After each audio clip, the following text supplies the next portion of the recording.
Hello everyone, मैं हूं आदर्श Gopal. Start करते हैं आज का लेक्चर। आज का लेक्चर होने वाला हमारा प्रत्याभूति की संविदा के ऊपर। अभी हमारी सीरीज चल रही है कॉन्ट्रैक्ट टू। कॉन्ट्रैक्ट टू में एक वीडियो में पहले ही बना चुका हूं जो कि है क्षतिपूर्ति की संविदा के ऊपर। वो वीडियो अगर आपने नहीं देखी तो यहाँ आई बटन में आपको लिंक मिल जाएगा, वो वीडियो आप पहले देख लीजिए, फिर इस वीडियो पे आ जाइए। प्रत्याभूति की संविदा को आज हम लेने वाला है। क्षतिपूर्ति की संविदा हम कंप्लीट कर चुके हैं। इसके बाद जो थर्ड वीडियो में बनाने वाला हूँ उसमें मैं क्षतिपूर्ति की संविदा और प्रत्याभूति की संविदा दोनों को कंपेयर करेंगे, दोनों के बीच में जो अंतर होता है उस अंतर को जानेंगे। इसके साथ ही जो जनरल कंफ्यूजन क्रिएट होता है दोनों संविधाओं को लेकर के स्टूडेंट के बीच में, उस कंफ्यूजन को भी हम थर्ड वीडियो में दूर कर लेंगे, जिससे क्या होगा कि हमारे ये दोनों टॉपिक बहुत अच्छे से क्लियर हो जाएंगे। एग्जाम में ये दोनों टॉपिक बहुत ज्यादा इंपॉर्टेंट रहते हैं, इसीलिए मैं इन दोनों टॉपिक को आप लोगों को बहुत अच्छे से क्लियर करना चाहता हूँ। इसके साथ ही मैंने जो क्षतिपूर्ति की संविदा की जो वीडियो अपलोड की थी उसके भी फ्री नोट्स आपको उस वीडियो में अवेलेबल किए थे। इस प्रत्याभूति की संविदा के भी सारे ही फ्री नोट्स आपको इस वीडियो में अवेलेबल हो जाएंगे। नोट्स कैसे लेने हैं वो मैं आपको वीडियो के बीच में बताता हूँ। चलिए शुरू करते हैं। भाई, प्रत्याभूति की जो संविदा होती है वो संविदा किसमें है? हमारे कॉन्ट्रैक्ट टू के सब्जेक्ट के अंदर है। अब प्रत्याभूति की संविदा की परिभाषा जो है भारतीय संविदा अधिनियम 1872 की धारा 126 126 में दे रखी है। 124 में क्या दे रखी थी? 124 में क्षतिपूर्ति की संविदा की परिभाषा दे रखी थी और 126 में प्रत्याभूति की संविदा की परिभाषा दी गई। अब परिभाषा को जानने से पहले, परिभाषा पर जाने से पहले, किताब के थ्रू समझने से पहले मैं आपको आम भाषा में बता देना चाहता हूँ। भाई, प्रत्याभूति की संविदा कुल मिलाकर के ऐसी संविदा है जिसमें कोई व्यक्ति अपने संविदा के दायित्व से अगर हट जाता है, जैसे मैंने किसी व्यक्ति से संविदा की और मैं उस संविदा को पूरा करने से या उस संविदा में जो अपना भाग है उसे पूरा करने से हट जाता हूँ, मना कर देता हूँ, तो मेरी जगह कोई अन्य व्यक्ति उस भाग को पूरा करने का दायित्व अपने ऊपर लेता है, उसे ही प्रत्याभूति की संविदा कहते हैं। इसको मैं अच्छे से एग्जाम्पल के साथ आपको समझा दूंगा। पहले हम एक बार परिभाषा को पढ़ लेते हैं। परिभाषा क्या कहती है? परिभाषा जो है 126 सेक्शन में दे रखी है। परिभाषा ये कहती है कि प्रत्याभूति की संविदा किसी पर व्यक्ति द्वारा व्यतिक्रम की दशा में उसके वचन का या उसके दायित्व का निर्वहन करने की संविदा है। यानी कि कोई एक व्यक्ति है, वो एक व्यक्ति अपनी संविदा में, उसने कोई संविदा की है तो उसमें अपने भाग को पूरा करने से अगर पीछे हट जाता है तो उसके स्थान पर कोई दूसरा व्यक्ति आता है और वो दूसरा व्यक्ति उसके भाग को पूरा करता है। अब इसे मैं एग्जाम्पल से आपको बहुत अच्छे से समझा देता हूँ। भाई, एग्जाम्पल क्या कहता है, एक एग्जाम्पल से समझ लेते हैं। मान लीजिए हम तीन व्यक्ति हैं, ए, बी और सी। ए, बी और सी, ए, बी और सी तीन व्यक्ति। अब बी व्यक्ति जो है ए व्यक्ति से कुछ पैसे उधार लेता है, मान लीजिए 10,000 रुपए उधार लिए। बी व्यक्ति ने ए व्यक्ति से कितने? 10,000 रुपए उधार लिए। तो 10,000 रुपए उधार लेते टाइम सी व्यक्ति ये कॉन्ट्रैक्ट करता है कि भाई ए व्यक्ति से कि भाई अगर बी व्यक्ति ने आपको आपके पैसे नहीं लौटाए तो बी व्यक्ति के स्थान पे मैं यानी कि सी व्यक्ति जो है आपको आपके पैसे लौटाऊंगा। इसे ही प्रत्याभूति की संविदा कहते हैं। इसे आम भाषा में गारंटी की संविदा भी कहते हैं। भाई, कई बार पैसे उधार लेते टाइम जो गारंटी होता है, जो गारंटर होता है, जो गारंटी देता है कि अगर इस व्यक्ति ने पैसे नहीं लिए तो इसके स्थान पर मैं आपको पैसे दूंगा, तो ये जो संविदा होती है तीन व्यक्तियों के बीच, इसी को जो है गारंटी की या प्रत्याभूति की संविदा कहा जाता है। आपको इस एग्जाम्पल से अच्छे से समझ में आ गया होगा, हम इसे और भी अच्छे से समझ लेते हैं। भाई, सबसे पहले इसके आवश्यक तत्वों को देख लेते हैं। प्रत्याभूति की संविदा के लिए सबसे पहला और सबसे महत्वपूर्ण आवश्यक तत्व है कि इसमें तीन पक्षकारों का होना आवश्यक है। क्षतिपूर्ति की संविदा में दो पक्षकार थे। इन दोनों को बाद में हम अच्छे से कंपेयर करेंगे। एक बार मैं आपको थोड़ा बहुत बताता चल रहा हूं कि भाई प्रत्याभूति की संविदा के लिए तीन पक्षकारों का होना आवश्यक है। अब तीन पक्षकार कौन कौन होंगे? पहला होगा लेनदार, इसे ऋणदाता भी कहा जाता है।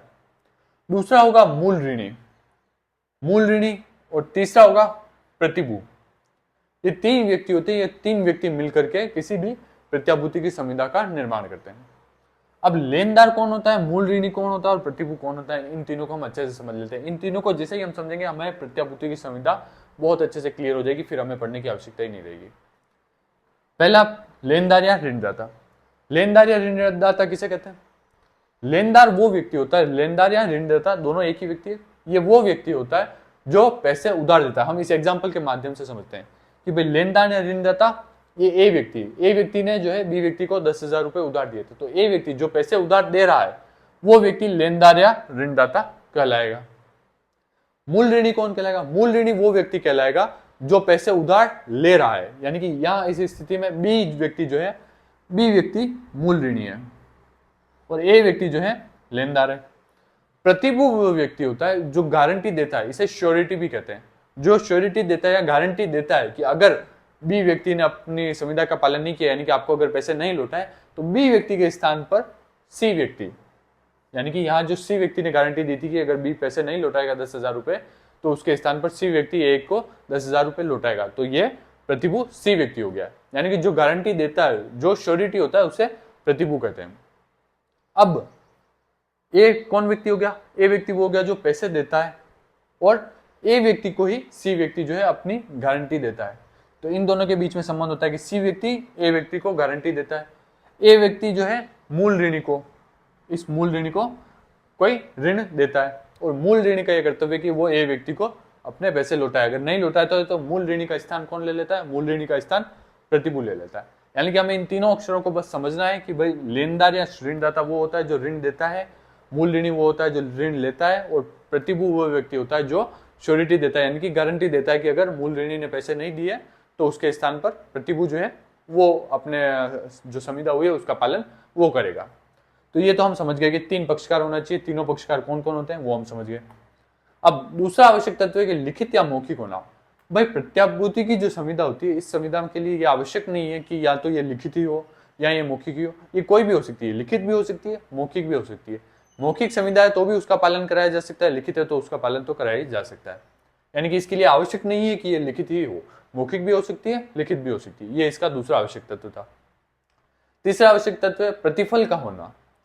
प्रतिफल का होना हमें अच्छे से समझना है कि प्रतिफल का होना किसी भी संविदा के लिए आवश्यक है, किसी भी वैध संविदा के लिए। हम सेक्शन 10 और 11 में पढ़ चुके हैं, 10 में पढ़ चुके हैं कि भाई वैध संविदा के क्या क्या आवश्यक तत्व है, वो सारे ही आवश्यक तत्व होना आवश्यक है। और सेक्शन 11 में हम पढ़ चुके हैं कि संविदा करने के लिए कौन व्यक्ति, वैध व्यक्ति कौन होते, तो उसके बारे में भी हम पढ़ चुके हैं। तो ये होना आवश्यक है, यानी कि प्रतिफल होना चाहिए, स्वतंत्र सहमति होनी चाहिए, संविदा करते टाइम कोई दबाव या किसी छल से नहीं कराई गई हो, स्वतंत्र सहमति हो, प्रतिफल हो, स्वीकृति हो, ये सारी चीजें स्वतंत्र रूप से होनी चाहिए।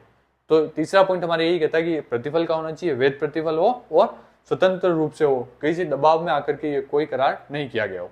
तो तीसरा आवश्यक तत्व हो गया ये। चौथा आवश्यक तत्व है दायित्व का होना। अब इसको और पांचवें पॉइंट को बहुत अच्छे से समझना है, ये पांचवा पॉइंट भी बहुत इंपॉर्टेंट है और कई बार शॉर्ट क्वेश्चन के रूप में ये भी आ जाता है। फोर्थ पॉइंट ये कि दायित्व का होना। अब दायित्व इस संविदा में ऐसा होना चाहिए जिसे विधि द्वारा प्रवर्तनीय कराया जा सके, यानी कि ये संविदा ऐसी संविदा होनी चाहिए जो लीगल हो। किसी इलीगल काम के लिए अगर ऐसी प्रत्याभूति की संविदा कर दी गई है तो उसे विधि द्वारा प्रवर्तनीय नहीं कराया जा सकता, उसे कोर्ट में भी नहीं ले जाया जा पाएगा, वो जो है वैध संविदा नहीं होगी। और प्रत्याभूति की संविदा ऐसी नहीं कराई जा सकती, यानी कि प्रत्याभूति की संविदा केवल वो संविदा हो सकती है जो वैध हो और जिसमें दायित्व उत्पन्न हो, और वो दायित्व ऐसा हो जिसे विधि द्वारा प्रवर्तनीय कराया जा सके। यानी कि कुल मिलाकर के किसी वैध संविदा होनी चाहिए और उसका दायित्व जो है होना चाहिए, किसी भी पक्षकार के ऊपर दायित्व उत्पन्न होना चाहिए। जैसे कि यहाँ पर मूल ऋणी के ऊपर दायित्व है कि भाई वो उसे पैसा लौटाए, अगर वो नहीं लौटाया तो प्रतिभूत के ऊपर दायित्व है कि भाई वो मूल ऋणी के स्थान पर जो है पैसे लौटाए। तो यहाँ दायित्व का होना आवश्यक है। अब पांचवा और सबसे इंपॉर्टेंट पॉइंट है कि संविदा का स्वरूप। इस संविदा का स्वरूप कैसा होगा, प्रत्याभूति की संविदा किस प्रकार की संविदा होगी।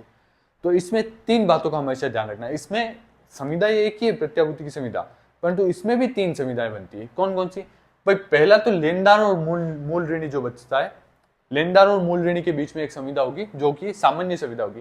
भाई किसी व्यक्ति ने किसी व्यक्ति को पैसे दिए तो उससे पैसे वापस लेने की संविदा, ये एक सामान्य संविदा होगी। अगर प्रतिभू नहीं होता तो भी एक सामान्य संविदा तो बनती, प्रत्याभूति की संविदा नहीं बनती, लेकिन एक सामान्य संविदा तो बनती ही थी कि किसी व्यक्ति ने किसी को पैसे दिए उधार और कोई कॉन्ट्रैक्ट किया कि वापस लेने का, तो इन दोनों के बीच में एक सामान्य संविदा तो होगी। तो सबसे पहली संविदा होगी लेनदार और मूल ऋणी के बीच में, ये हुई हमारी पहली संविदा। दूसरी संविदा होती है प्रतिभू और लेनदार के बीच। प्रतिभू और लेनदार के बीच संविदा होती है, कौन सी संविदा होती है? ये होती है प्रत्याभूति की संविदा, ये होती है प्रत्याभूति की संविदा, ये होती है सामान्य संविदा।